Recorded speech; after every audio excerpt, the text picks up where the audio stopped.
પાલનપુરની રાજીબા હાઈસ્કૂલની બસ detain કરવામાં આવી। વાહન ચેકિંગ દરમિયાન આરટીઓ દ્વારા કાર્યવાહી કરવામાં આવી। ગઢામણ પાટિયા પાસે આરટીઓ દ્વારા આ કાર્યવાહી કરવામાં આવી। ફાયર સેફટી આરસી બુક સહિતના દસ્તાવેજો ન હોવાથી આ મોટી કાર્યવાહી હાથ ધરવામાં આવી છે। પાલનપુરની રાજીબા હાઈસ્કૂલની આ બસ કે જેને ડિટેન કરવામાં આવી છે, વાહન ચેકિંગ દરમિયાન આરટીઓ દ્વારા આ મોટી કાર્યવાહી કરવામાં આવી। संवाददाता रतनसिंह फोन लाइन पर है।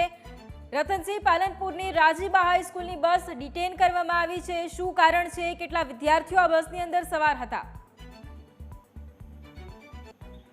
વૈભવી, ચોક્કસથી વાત કરવામાં આવે તો જે રાજકોટની દુર્ઘટના બાદ જે સરકાર હરકતમાં આવી છે અને હવે વિદ્યાર્થીઓની જે સુરક્ષા બાબતે કોઈ ચકાસ રાખવા માંગતી નથી, જેને લઈને આજથી શાળાઓના પ્રારંભ જે પોલીસ અને આરટીઓ વિભાગની સ્પેશિયલ ડ્રાઈવ રાખવામાં આવી છે, ત્યારે કેપેસિટી કરતાં પણ વધુ જે વિદ્યાર્થીઓ બેસાડતા વાહનોની સામે દંડકીય કાર્યવાહી કરવામાં આવી છે। ત્યારે મહત્વની વાત કરવામાં આવે તો ત્યારે શાળાના વાહનોની ચેકિંગમાં જે આરટીઓએ એક શાળાની સ્કૂલ બસને ડિટેન કરી છે, ત્યારે પાલનપુર ગઠામણ પાટિયા પાસે આજે આરટીઓની ચેકિંગમાં પરમિટ અને આરસી બુક ન હોવાના કારણે જે પાલનપુરની રાજીબા વિદ્યાલય છે તેની બસને અત્યારે તો ડિટેન કરવામાં આવી છે। વૈભવી, બિલકુલ, આભાર રતનસિંહ તમામ જાણકારી માટે।